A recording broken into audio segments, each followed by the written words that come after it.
thanks for having me. It's great. And we're very comparative in academia. So I personally have chewed through $8 million and lost it. I have nothing to show. So I'm a bigger loser than Sean. So I win. Yay!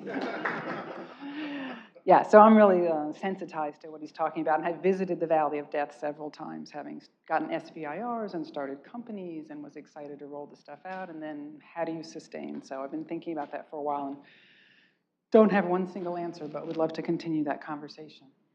So I'll talk about embodied STEM research a little bit, what we've done in mixed reality, go over some design principles, and I have a lot of them, 19, and I'm going to sum up with the final, what I call necessary 9. So how many people in here design for VR, AR?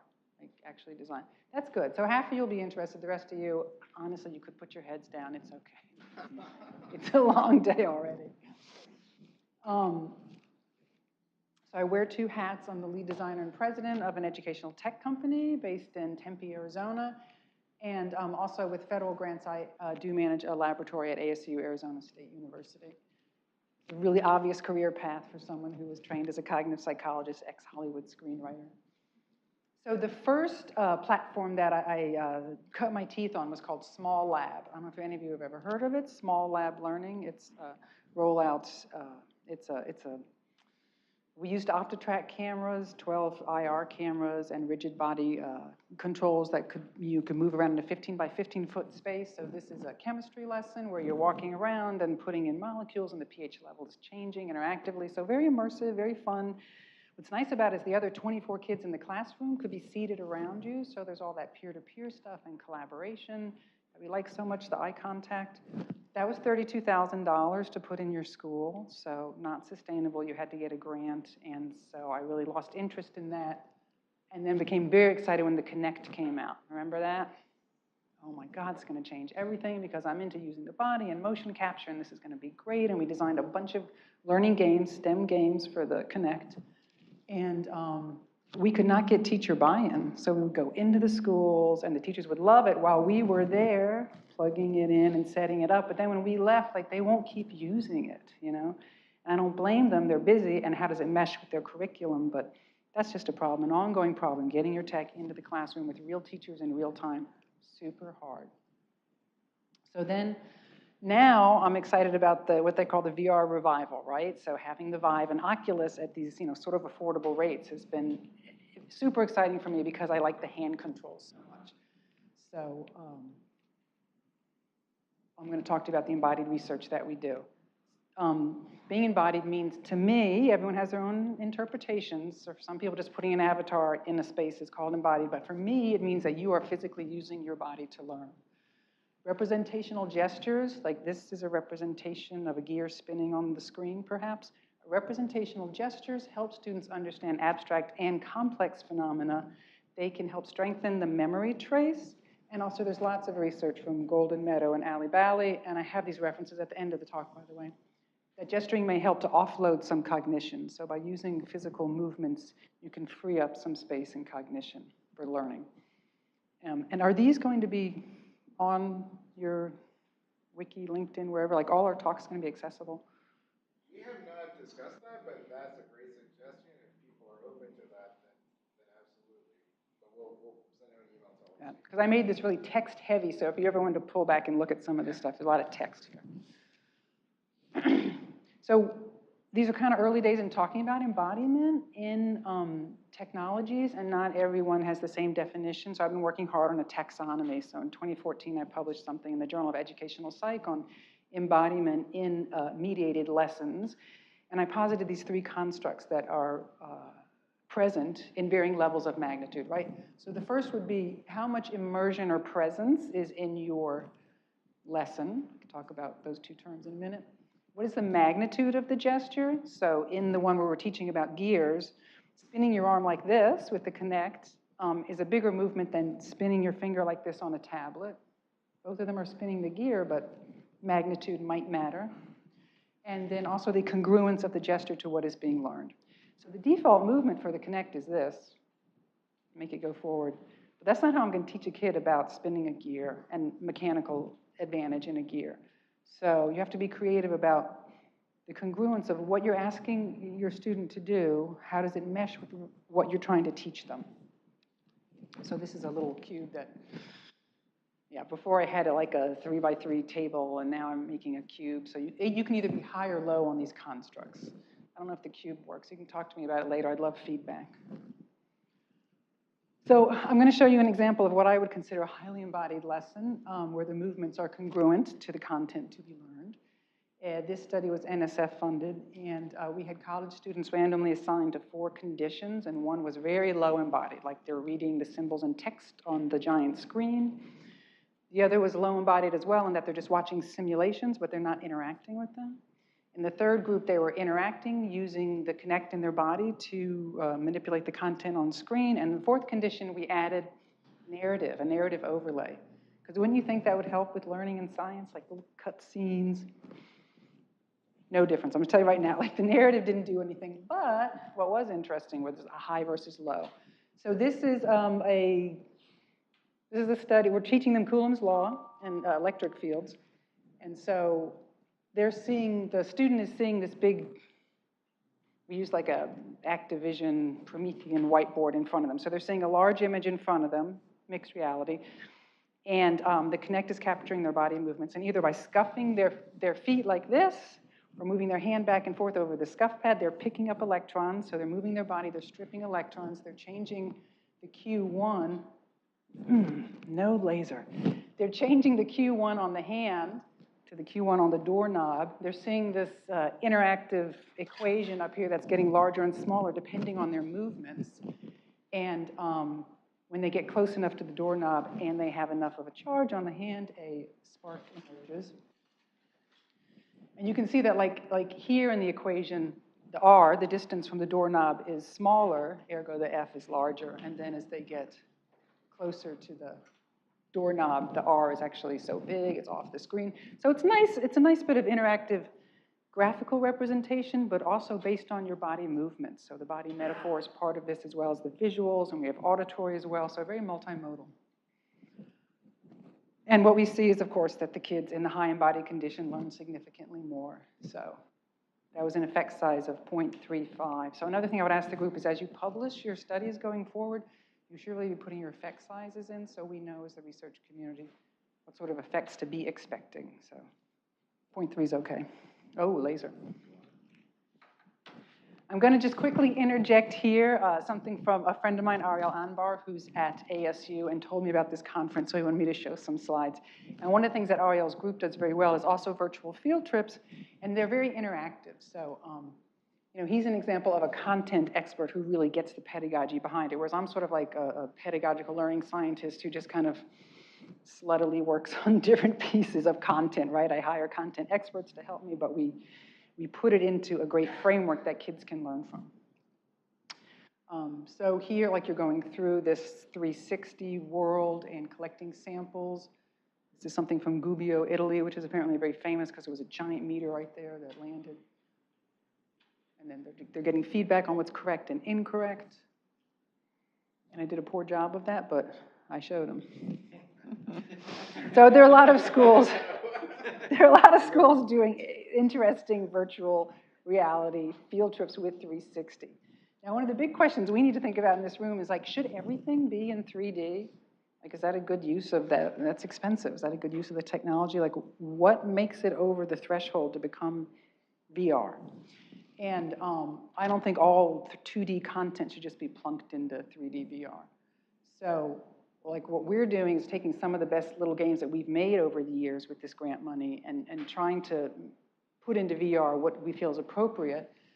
And there are a couple of affordances that VR brings to the table. So the two, what I call profound affordances that VR, when I say VR, I mean immersive VR and a headset, can bring to the table. Those two profound affordances, in my book, are presence and the affordances of 3D content manipulation via the hand controls. And so this term presence is interesting because, like, has anyone read Mel Slater's work? Slater, early 80s, yeah. Wicked smart, British guy, very uptight about his definitions. So he says that immersivity is a property of the technology. So only the technology is immersive or not. And then presence is something the human feels. And I think in America, we mush those terms together all the time. And I also feel that because immersivity is so high fidelity now, like we've come such a long way with resolution and lag time, I don't think we need to worry about the immersivity of the platform itself. We can assume it's high. What we need to talk about is presence. How much presence do you feel within that platform? So I think that word immersive, it might go away, immersive, but I don't know. Mel disagrees. He doesn't like that yet. Okay, so there's presence, which is super important when you're inside that immersive VR experience. And then what you can do with the hand controls is pretty important. And we're just learning what all that is. So I'm going to jump now into the design guidelines that we've culled together thus far. So it's early days for educational design in VR. If you haven't played the butterfly game out there, I would love to show it to you. Because I'm trying to use some of these best design practices. First thing you should do is assume everyone's a newbie, okay? Don't think that they're comfortable in the headset or that they know where all the buttons are, and don't mess with their proprioception too bad. So we carefully designed the butterfly game to really just be active in the 70 to 90 degree arc. Like, you're not spinning around like this. No one's gonna get tripped on the wire. And I wanna get this into classrooms, right? So teachers wanna feel comfortable about their kids not falling down, not getting nauseous. So you gotta think about proprioception and newbiness as you design. Introduce user interface components judiciously, one at a time. Fewer is always going to be better. You don't have to have every little health meter up there. You don't have to give them too much info. Keep it tidy. Scaffold, so repeating what Cynthia's saying, you need to scaffold your content. Not only the UI pieces should come in slowly, but also what you expect from them cognitively. So for Coulomb's law, which is an equation with 4 components, we introduce each one individually. So first we talk about QNet, the charge on the hand, and then we let them explore and get used to that. And then we talk about the doorknob, and then we talk about R, which is distance, and they play back and forth moving the hand around. And then we put all those components together into one large equation so they can understand inverse proportions. So put things in one at a time, scaffold it. Use guided exploration. So this is something that people who aren't learning scientists, I think, get a little mixed up with. They think it's okay to let people loose and roam around in a space. And that's going to be a big waste of time after a while because your students will come to spurious hypotheses. They will get things wrong. They will waste time. I think it's okay in the first minute or so to let them roam around and see what's a hot object, what's not. But then you need to guide them, and you need to guide their learning. So there's lots of literature on guided exploration and how that leads to better learning. And there are certain things you can do guiding, and one might be certainly the pacing, but one might be signposting, using lighting or blinking objects. So we have this experimental shed where kids go in to play with fireworks, and so we light the doorway so that they know in this place by the lake, they're supposed to be going over to the lit doorway to go inside and then start playing with these fireworks to learn about chemistry. Playtest often, a lot, playtest a lot. And playtest with novices and your end users, okay? Because playtesting with your developers does not count. It does so not count. As a matter of fact, they will lead you astray because their brains have actually changed. Your developers are designing the system all the time. They physiologically respond differently to VR than your end user is going to. And for me, I'm assuming my end user is a middle and high school student who hasn't had a lot of experience in the VR world. So don't just play with your developers and the guy down the hall. It's not a good idea. Co-design with teachers. So if you're making it for the classroom, you need to be working with teachers at all stages. Sometimes they're hard to find, but it's worth it. And then you need to get your teacher in the game, so you play test with the teacher as well. And wherever he or she gets stuck, that's your break point. Don't fight with them about it. You just need to fix it. I can't tell you how many times I've said, no, you did this wrong, do this. Like I'm trying to tell them what to do wrong, but I designed it wrong. I need to fix it and not fight with them about it. So I learned a lot today. You guys have been great, like playing the butterfly game and what doesn't work on the bars, and that's great. I'm going to take it back and iterate on it. Build in low stakes errors. As adults in the room, we're just so afraid to make a mistake, but to make a good learning game, you've got to have some errors in there. They got to be low stakes and not hurt too much, and the kids are going to learn from that and get better and actually feel better by the end of play that they're no longer making mistakes. So as you build in that arc of a game, there's going to have to be some error in there, and they're going to have to be okay with it. So in the butterfly game, the first couple of ones that come out, they're actually, most of them are the poisonous ones, so you shouldn't eat them. But you don't know that until you click on them and eat them and get the feedback. So build that in. Minimize text reading. I know this sounds obvious, but I feel like we might have too much text in there, so you gotta not put too much text. There's problems with the eyes, maybe the Vergence accommodation problem, no one's sure why, but no matter what, after a while, there's a lot of strain that goes on with focusing on something tiny in VR. Think about ways to not have to put text in there. So hopefully the teachers are gonna support the learning. So hopefully a teacher is given a lecture on the E-field or natural selection before you get into the VR game. So you don't have to explain everything with text, but some you're going to have to.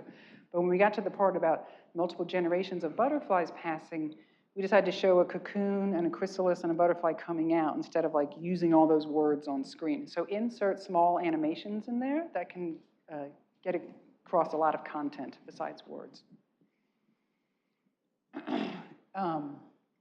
Yeah, so this is how we put in the little images of the butterflies being born.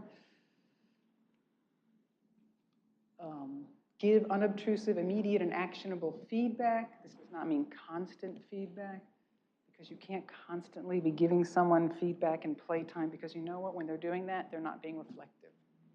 And we know that you have to design in opportunities for reflection. So it can't be play all the time. That's fun to do, but you can't have action all the time, because then they won't let the knowledge percolate down. So at some point in your educational game, you have to slow it down, make them stop and think. I don't think we figured this out yet as VR education game designers. We're still working on it. I did some consulting at an entertainment company last summer, and they were like, you can't have them take the headset off and think. You're going to break immersion. That's our #1 rule. Never, ever break immersion. And I'm here to say it might be okay to break immersion, because maybe you have to take the headset off after 2 levels of play, take an old-fashioned piece of paper, write down your hypothesis, put the headset back on. It might be okay. As a matter of fact, it might be necessary in education. So we have to figure this out.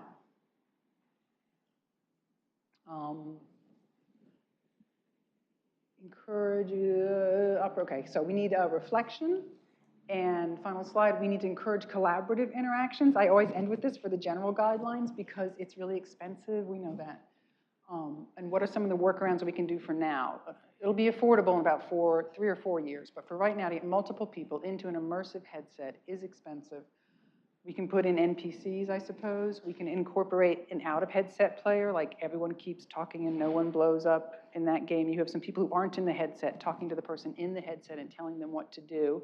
That's a way to get like 3 other people playing in a game.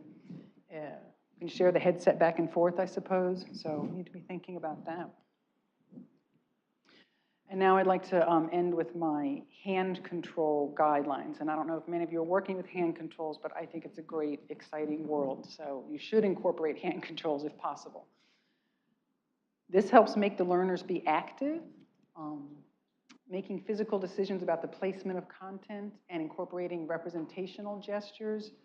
So you could draw the movement of a free particle. So in the electric fields game, I can ask the kids to predict, how is this particle going to move if I place it next to a stationary pinned particle of +3? And they can take the hand control and move and show me the movement. I can use that as assessment.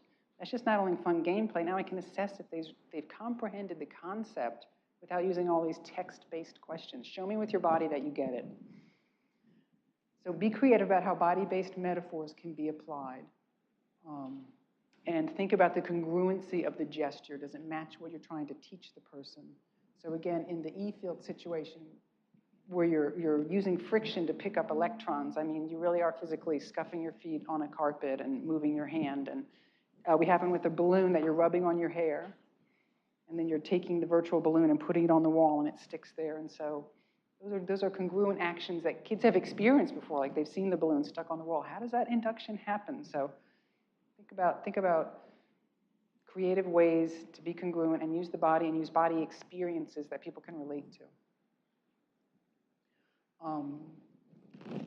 We know that this is a very sensitive hand control congruency. Actions strengthen motor circuits and memory traces. So performing the action stimulates the motor sensory system. There's a lot of fMRI research on that. I also think that the hand controls give the learner more agency. So this is a term we use in education. The student has agency over what's going on in the scene. They're not just passively watching a 360 video. They're like taking things and moving it around. That gives them agency and ownership. And as I alluded to before, gesture can be used as assessment. So if you're clever about the way you build in the movements into your scenario, that can also be a form of like stealth assessment or measurement. So they don't have to stop and take a handwritten test afterwards. If you've designed that into your lesson, then you know if they've understood the lesson by the end of it. They won't move on to level 6. If they don't understand what's happening in level 4 and they have to keep replaying it, then you know that's a stuck point for them. Prompt the learner to demonstrate, oh, this was an example, yeah. Prompt the learner to demonstrate negative acceleration with the movement of their arm. Benefits of also using this is that you're attenuating the guess rate that often comes with true-false questions or for multiple choice questions. It's also good for kids with dyslexia and reading problems. And finally, I guess I'll mention make learning more personalized and adaptive. So in the child literature, Goldenmatter has shown that kids can actually show with gesture that they understand certain science concepts, conservation, before they can verbally say it. So there's this verbal gestural mismatch that happens, that a kid's saying the wrong thing but showing with their hands the correct thing. And so gesture is really an interesting window into cognition and someone's mental state. Controller-gathered movements, which I also call gestures, can be used as inputs into adaptive learning algorithms. So if you see that someone's using the controller in the appropriate way, showing negative acceleration correctly, then you could move them down another branch of the lesson, move them along more quickly because they're showing you that they get it. We should be striving to incorporate gesture and movement into all our VR lessons. So in the Munch and Mimic game, this middle school STEM, we're using the swiping gesture, which is capturing the butterflies or not. And what's cool, and I want to remind myself about, is don't also forget that there's iconic gestures. So there's representational. This is me saying, oh, that happened in the past. That's representational. But iconic gestures are things like this. That's an iconic gesture. And what the Oculus Rift hand control does is it has some pre-programmed ones in there. It's pretty cool. So some of the capacitors that you use will make a thumbs up. Or if you just pull the trigger, you can get a finger like this that a butterfly can land on. So those are also things that are pre-programmed in that we can put into our lessons.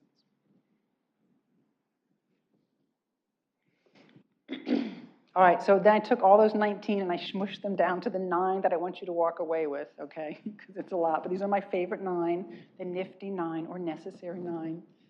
And I can leave that up for a picture or it'll hopefully be on a website somewhere. And it's kind of hidden on my website, which I would like for you to visit in 2 days because the new one is coming up in 2 days.